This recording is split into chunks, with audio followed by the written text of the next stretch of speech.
Alors Thomas, il vaut mieux être locataire ou propriétaire? Attention, si vous répondez trop vite à ce genre de questions, vous vous tromperez dans 90% des cas.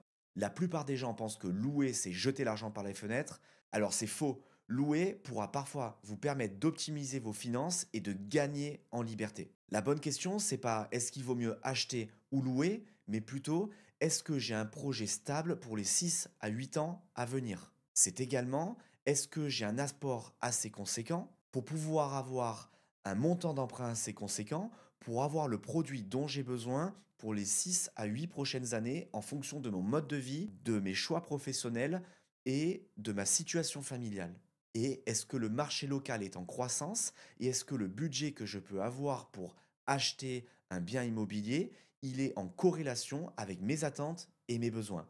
Donc la réponse, elle va dépendre de votre situation personnelle, professionnelle et aussi de la situation du secteur et de la ville dans lequel vous souhaitez vivre. Prenons l'exemple d'une famille standard avec deux enfants et deux situations professionnelles stables qui veut acheter une maison avec trois chambres et une piscine pour 400 000 euros à Toulon. Ça va être une recherche très compliquée et longue. Que faire? Acheter ou louer?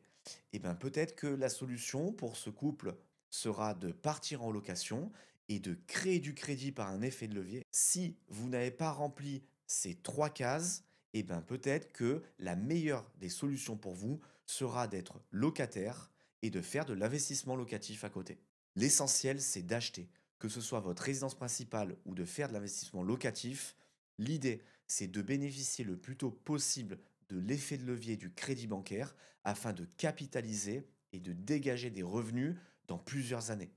En fonction des critères que je viens de vous expliquer, peut-être que la solution sera de faire un investissement locatif plutôt que d'acheter votre résidence principale. Alors attention, il faut à tout prix faire du crédit pour pouvoir se constituer et se construire un patrimoine immobilier.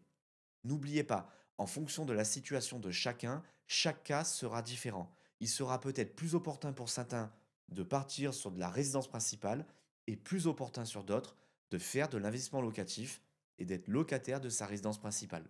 Vous voulez qu'on analyse ensemble votre situation personnelle pour savoir quels seront les meilleurs choix à faire pour vous? Vous savez où me trouver.